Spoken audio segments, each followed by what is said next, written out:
ಗುರೂಜಿ ಬಹಳ ಪ್ರಸಿದ್ಧಿ ಇರುವಂತಹ ರಾಮೇಶ್ವರ ಕ್ಷೇತ್ರದ ಕುರಿತು ತಿಳಿಸ್ಕೊಡ್ತಿದ್ರಿ. ಅಲ್ಲಿಗೆ ಹೋದಾಗ ಮೊದಲಿಗೆ ನಾವೆಲ್ಲರೂ ಶಬರಿಯ ದರ್ಶನವನ್ನ ಮಾಡಿ ಮುಂದೆ ಹೋಗ್ಬೇಕು ಅಂತ ಹೇಳ್ತಿದ್ರಿ. ಮಾತುಕತೆಯನ್ನ ಮುಂದುವರಿಸೋಣವೇ? ಖಂಡಿತ. ಶಬರಿ ದರ್ಶನವನ್ನ ಯಾತಕ್ಕೆ ಮಾಡಬೇಕು, ಈಗ ಯಾರು ಅನ್ನೋದಕ್ಕೋಸ್ಕರ ವಿಚಾರ ಹೇಳ್ತೀನಿ ಕೇಳಿ. ಸುಬ್ರಹ್ಮಣ್ಯನ ಅಂಶದಲ್ಲಿ ಹುಟ್ಟಿರ್ತಕ್ಕಂಥ ಆಕೆ ದೇವ ಪೂಜೆಯ ಪುನಸ್ಕಾರಗಳನ್ನು ಮಾಡಿದಾಗ ಸುಬ್ರಹ್ಮಣ್ಯನಿಗೆ ಅವ್ವಯ್ಯಾರ್ ಅಂತ, ಅವ್ವೈ ಯಾರ್ ಅಂದರೆ ನೀನು ಯಾರಮ್ಮ ಅಂತ ಸುಬ್ರಹ್ಮಣ್ಯ ಕೇಳಿದಾಗ ಅವಳು ಹೇಳಿರ್ತಕ್ಕಂಥದ್ದು ಜ್ಞಾನ ಫಳನೀಯಪ್ಪ ಅಂತ. ಜ್ಞಾನವೇ ನೀನಾಗಿರತಕ್ಕಂಥನು ಫಳಂ ನೀಯಪ್ಪ. ಅದಕ್ಕೋಸ್ಕರ ಆಗ ಆ ಕಾಲದಲ್ಲಿ ಹಾಡು ಹೇಳ್ತಾ ಇದ್ರು, ಫಳನೀಯಪ್ಪ ಜ್ಞಾನ ಫಳನೀಯಪ್ಪ. ನೋಡಿ, ಆ ದೈವ ಸಾನ್ನಿಧ್ಯ ಇವತ್ತಿಗೂ ಆ ಹಾಡು ಮೊಳಗ್ತಾ ಇದೆ ಆ ಕ್ಷೇತ್ರದ ಮಹಿಮೇಲೆ. ಆದರೆ ವಿಚಾರ ಏನು ಅಂದರೆ ಅವ್ವಯ್ಯಾರಾದವರೇ. ಅದಾದ ಮೇಲೆ ರಾಮಾಯಣ ಕಾಲದಲ್ಲಿ ಆಗಿರ್ತಕ್ಕಂಥವ್ರು ಯಾರು? ಸಾಕ್ಷಾತ್ ಇವಳೆ. ಯಾರು? ಶಬರಿ ಆದ್ಲು. ತದನಂತರ ಆದ್ಲು. ಆ ಶಬರಿಗೂ ಕೂಡ ಪರೀಕ್ಷೆ ಆಗಬೇಕು ಅಂತಿತ್ತು. ಕೃಷ್ಣ ಸಂಬಂಧ ಸ್ವರೂಪದಲ್ಲಿ ಕೃಷ್ಣೆಯಲ್ಲಿ ಅನುಗ್ರಹವನ್ನು ಪಡಿತಕ್ಕಂಥವ್ಳು ಯಾರು? ಯಶೋದೆ ಆದ್ಲು. ಅಂದರೆ ಅಲ್ಲೂ ಕಾಯೋದೇ ಆಯಿತು ಸಾಕ್ಷಾತ್ ರಾಮಚಂದ್ರನಿಗೆ. ಎಲ್ಲ ಕಾದ ಮೇಲೆ ಕೊನೆಯದಾಗಿ ಬಂದ್ಲು ವಕುಳಾದೇವಿ ಆದ್ಲು ಕಲಿಯುಗಕ್ಕೆ. ನೋಡಿ, ಇದೇ ಅವ್ವಯ್ಯಾರು ಇಷ್ಟಿಷ್ಟು ಜನ್ಮವನ್ನು ತಗೊಂಬಂದಿದ್ದಕ್ಕೆ ಸಾಕ್ಷಿ ರೂಪವಾಗಿ ಇವತ್ತಿಗೂ ಅಷ್ಟು ಚೆನ್ನಾಗಿ ಅವಳ ಕಾದಿರ್ತಕ್ಕಂಥ ಜೀವನ ಪರ್ಯಂತ ಈ ಭೂದೇವಿನೇ ಸ್ವತಃ ಕಾದ್ತಿದ್ಲು ಅಂತ. ಅದಕ್ಕೆ ಆ ಭೂದೇವಿಯ ಸ್ಮರಣೆಯನ್ನು ಮಾಡ್ಕೊಳ್ಳೋಕ್ಕೋಸ್ಕರ ಈ 4 ಅವತಾರಗಳನ್ನು ತೆಗೆದು ಆ ಭೂದೇವಿ ಇದೇ ಸ್ವರೂಪದಲ್ಲಿ ಬಂದು ಜಗತ್ತನ್ನು ಕಾಯ್ತಾ ಇದ್ದಾಳೆ. ಯಾವ ಸ್ವರೂಪದಲ್ಲಿ ಯಾವ ರೀತಿಯಾಗಿ ಕಾಯ್ತಿದ್ದಾಳೆ ಅಂತ ನಮಗೆ ಗೊತ್ತಿಲ್ಲ. ಈ ಭಾಸವನ್ನು ಆಗತಕ್ಕಂಥ ಈ ಜೀವ ಚರಿತ್ರೆಯಲ್ಲಿ ಇವತ್ತಿಗೆ ಅಲ್ಲೂ ಸಾಕ್ಷಿ ರೂಪವಾಗಿ 4 ಚಿತ್ರಗಳನ್ನು ಹಾಕಿದ್ದಾರೆ. ಅದನ್ನು ಪರಿಪೂರ್ಣವಾಗಿ ನೋಡಿದಾಗ ಈ ಅವತಾರವೇ ಇದು, ಈ ಅವತಾರವೇ ಮತ್ತೊಂದು, ಇದು ಮತ್ತೊಂದು ಅವತಾರ, ಹೀಗೆ ಅಂತ ಕಲಿಯುಗದವರೆಗೂ ಆ ವಕುಳಾದೇವಿ ಶ್ರೀನಿವಾಸನ ಸಾನ್ನಿಧ್ಯ ಸೇರೋವರೆಗೂ ನಾವೆಲ್ಲ ಕಲಿಯುಗಕ್ಕೆ ಬಂದೇ ಬಿಟ್ವಿ. ಕಲಿಯುಗದಲ್ಲಿ ದರ್ಶನ ಮಾಡಿ ಅಲ್ಲಿಂದ ನಾವು ಹೊರಡ್ತಾ ಇದ್ದೀವಿ. ಮುಂದಕ್ಕೆ ಹೋದಾಗ ನಾವು ನೋಡ್ತಕ್ಕಂಥ ದೃಶ್ಯ ಎಲ್ಲಿ?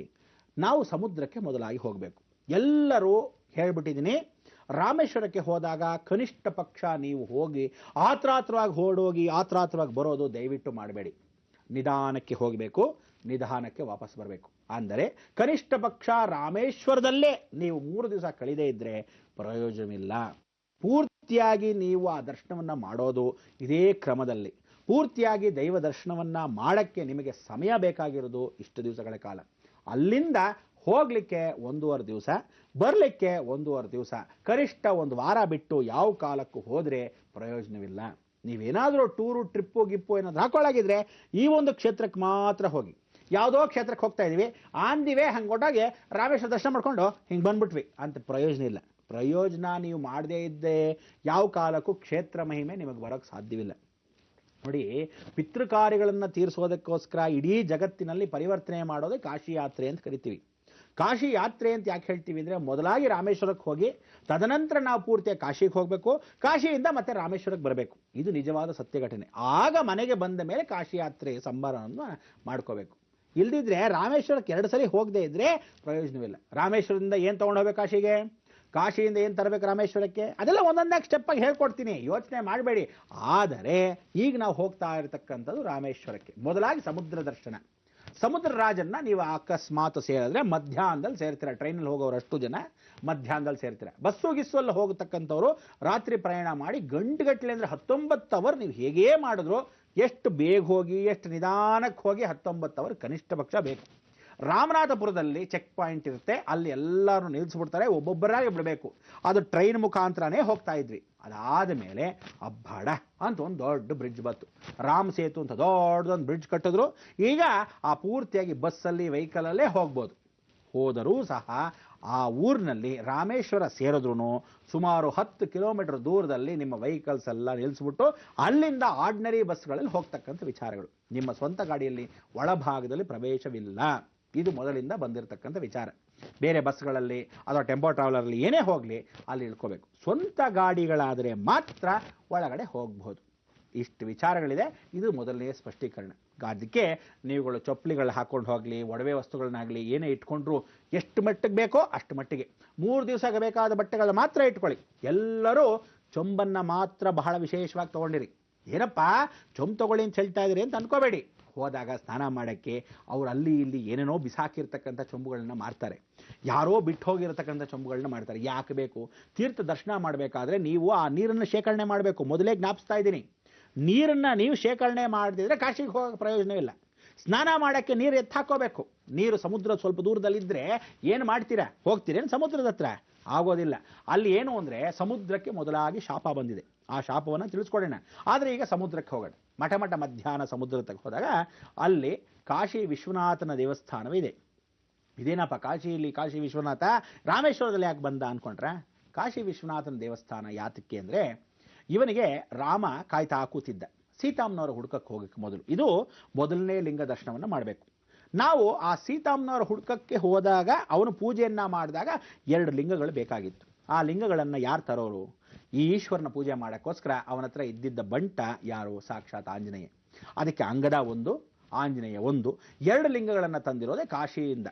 ಅಂಗದ ಬಂದು ಕಾಶಿಯಿಂದ ತರ್ತಾನೆ.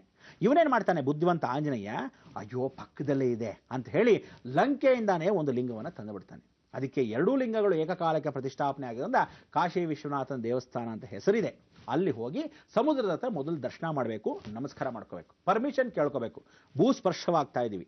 ನನ್ನ ಮನೆಯಲ್ಲಿ ಏನೇನು ವಸ್ತುಗಳು ಕಳೆದು ಹೋಗಿದೆ ಅಂದರೆ, ಫಾರ್ ಎಕ್ಸಾಂಪಲ್, ಎಷ್ಟೋ ಕುಟುಂಬಗಳಲ್ಲಿ ಗಂಡು ಮಕ್ಕಳು ಬಿಟ್ಟು ಹೊರಟೋಗಿರ್ತಾರೆ ದೂರದಲ್ಲಿ, ಹೆಣ್ಣು ಮಕ್ಕಳನ್ನ ಅಥವಾ ಮದುವೆ ಮಾಡಿ ಕಳಿಸ್ಬಿಟ್ಟಿರ್ತಾರೆ, ಅಥವಾ ಕಳೆದು ಹೋಗಿರ್ತಾರೆ ಚಿಕ್ಕ ವಯಸ್ಸಲ್ಲೇ, ಎಷ್ಟೋ ವರ್ಷಗಳಾದರೂ ಎಲ್ಲಿದ್ದಾರೆ ಅಂತ ಸುಳಿವೇ ಸಿಕ್ಕಿಲ್ಲ. ಅಥವಾ ಗಂಡ ಹೆಂಡತಿ ಮಕ್ಕಳು ಎಲ್ಲ ಯಾವುದೋ ವಿನಾಕಾರಣದಿಂದ ಎಲ್ಲ ಛಿದ್ರವಾಗೋಗುತ್ತೆ ಸಂಸಾರ, ಗೊತ್ತಿರಲ್ಲ. ಆಸ್ತಿಯಲ್ಲಿ ಯಾವ ಕಾಲಕ್ಕೂ ಕಳೆದುಕೊಂಡಿದ್ದ ಸಮಯದಲ್ಲಿ ಚಿಕ್ಕ ಬಾಲ್ಯದಲ್ಲಿ ತಂದೆ ತಾಯಿ ಸತ್ತು ಹೋದಾಗ ಆ ಮಕ್ಕಳನ್ನ ಅನಾಥರಾಗಿ ಎಲ್ಲೋ ಬೀದಿಲಿ ಬಿಸಾಕ್ಬಿಟ್ಟಿದ್ದಾಗ ಇಂಥವ್ರು ಕೂಡ ಎಷ್ಟೋ ಜನ ತಂದೆ ತಾಯಿ ಇಲ್ಲದೆ ಇರತಕ್ಕಂಥವ್ರು, ಯಾರನ್ನೋ ತಂದೆ ತಾಯಿ ಅಂತ ಇರತಕ್ಕಂಥವ್ರು ಕೂಡ ಜೀವಂತವಾಗಿದ್ದೀರಾ. ಇದು ಸತ್ಯ. ಆ ಜನಗಳೆಲ್ಲರೂ ಈ ಕಾಶಿ ವಿಶ್ವನಾಥನ ದೇವಸ್ಥಾನಕ್ಕೆ ದರ್ಶನವನ್ನು ಮಾಡಬೇಕು. ಯಾತಕ್ಕೆ ಅಂದರೆ ಇಡೀ ಜಗತ್ತು ನಾಲಿಗೆ ಹೇಗಿದೆಯೋ ಆ ಆಕಾರದಲ್ಲೇ ಇರೋದು ನಮ್ಮ ಭಾರತ ದೇಶ. ಆ ತುದಿಯ ಭಾಗದಲ್ಲಿ, ಎಡಭಾಗದ ತುದಿಯ ಭಾಗದಲ್ಲಿ ಪ್ರತಿಯೊಬ್ಬನಿಗೂ ನಾಲಿಗೆಯಲ್ಲಿ ಗಂಟಿರುತ್ತೆ. ಆ ಗಂಟಿನ ಜಾಗವೇ ನಮಗೇ ಗೊತ್ತಿಲ್ಲದೆ ಸೈಕಲಾಜಿಕಲ್ ಆಗಲಿ ಸೈಂಟಿಫಿಕಲ್ ಆಗಲಿ ಬಾಡಿ ರಿಯಾಕ್ಷನ್ ಆಗಲಿ ಈ ದೇಹದ ಹೇಗಿದೆಯೋ ಆವರಣಗಳು ಹಾಗೇ ಪ್ರತಿಷ್ಠಾಪನೆ ಈ ಭೂಮಿಯನ್ನು ಮಾಡಿದಾಳೆ ಆ ಜಗನ್ಮಾತೆ. ಅದಕ್ಕೆ ಸಮುದ್ರದಲ್ಲಿ ನಾಲಿಗೆ ಚಾಚಿರೋ ಆ ತುದಿಯಲ್ಲೇ ಕಾಶಿ ವಿಶ್ವನಾಥನ ದೇವಸ್ಥಾನ. ಇಲ್ಲಿ ಆ ಋಣಗಳನ್ನು ತೀರಿಸ್ಕೋಬೇಕು. ಅಂದರೆ ಅಬಾರ್ಷನ್ಸ್ ಆಗಿರತಕ್ಕಂಥವ್ರು, ನೀವೇ ಬೇಕು ಅಂತ ಎಷ್ಟೋ ಜನ ಮಕ್ಕಳನ್ನ ಸಾಯಿಸಿರ್ತಕ್ಕಂಥವ್ರು, ಅಥವಾ ಹೆಣ್ಣು ಮಕ್ಕಳು ಹುಟ್ಟು ಬಿಡ್ತಾ ಇದ್ದಾರೆ ಬೇಡ ನಮಗೆ ಅಂತ ಆ ಗಂಡೇ ಬೇಕು ಅಂತ ಹೇಳಿ ಎಷ್ಟೋ ಜನ ವಂಶಸ್ಥರಾಗೇ ಬೇಕು, ಗಂಡು ಮಕ್ಕಳು ವಂಶ ಬೆಳಿಬೇಕು ಅಂತ ಹೇಳಿ ಬೇಕು ಅಂತ ದೌರ್ಜನ್ಯದಿಂದ ಸಾಯಿಸಿರ್ತಕ್ಕಂಥವ್ರೇ ಆಗಲಿ, ಈ ಕರ್ಮಗಳು ನಿಮಗೆ ಬಿಟ್ಟು ಹೋಗಲ್ಲ. ಅನ್ಲೆಸ್ ಅಂಡ್ ಅಂಟಿಲ್ ಇಲ್ಲಿ ಬಂದು ಪ್ರಾಯಶ್ಚಿತ್ತವನ್ನ ಮಾಡಿ ಆ ಸಮುದ್ರ ಸ್ನಾನವನ್ನು ಮಾಡಿ ಈ ಕಾರ್ಯ ಮಾಡೋವರೆಗೂ ಸಮುದ್ರ ಸ್ನಾನ ಮಾಡೋಕ್ಕೆ ಸಾಧ್ಯವೇ ಇಲ್ಲ, ಮಾಡಿದ್ರೂ ಪ್ರಯೋಜನವಿಲ್ಲ.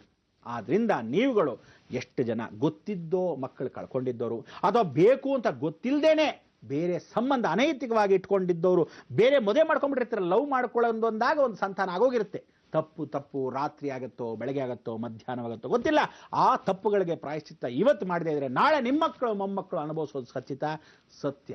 ಅದಕ್ಕೆ ಇಲ್ಲಿ ಹೋಗಿ ಪ್ರಾರ್ಥನೆಯನ್ನು ಮಾಡ್ಕೋಬೇಕು ಆ ವಿಶ್ವನಾಥನ ದೇವಸ್ಥಾನದಲ್ಲಿ. ಒಂದು ಆಂಜನೇಯ ಯಾಕೆ ಅಂದರೆ ಕಳೆದು ಹೋಗಿರೋ ವಸ್ತು, ಅಂದರೆ ದಕ್ಷಿಣದ ಸಮುದ್ರ ಭಾಗದಿಂದ ತರ್ತಾನೆ.